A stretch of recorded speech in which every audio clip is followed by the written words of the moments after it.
इतिहासात आपल्या कार्यकर्तृत्वामुळे बरीच माणसं खूप नावाजली गेली आणि खूप मोठी देखील झाली. त्यापैकी काहींना समाजाकडून त्यांच्या गौरवार्थ अनेक उपाध्या मिळाल्या.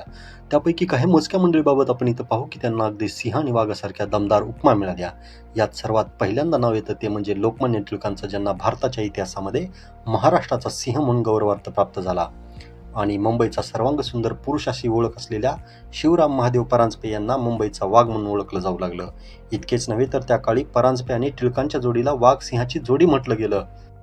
त्याचप्रमाणे मुंबईचे अनभिषिक्त सम्राट असणाऱ्या फिरोजशाह मेहतांना 1885 ते 1915च्या दरम्यान मुंबईचा सिंह असं नामाभिधान लाभलं. त्यानंतर टिळककालीन गुप्त संघटनामध्ये अग्रगण्य नाव असलेल्या गंगाधरराव देशपांडे यांना कर्नाटकचा सिंह म्हटलं जायचं. तिथेच क्रांतिकारकांचे मुकुटमणी असणाऱ्या लाला लजपतराय यांना पंजाब केसरी म्हणजे पंजाबचा सिंह असा लौकिक प्राप्त झाला. त्याआधीच्या कालखंडात पंजाबचा शीख राजा रणजित सिंह याला देखील पंजाबचा सिंह म्हणून ओळखलं गेलेलं आहे.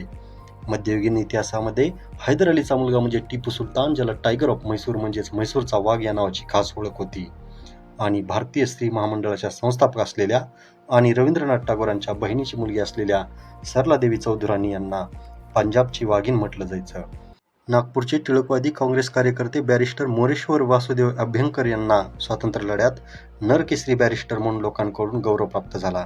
आणि भारतात तैनाती फौजांची अंमलबजावणी करणाऱ्या लॉर्ड वेलस्ली याची तर गोष्टच वेगळी आहे.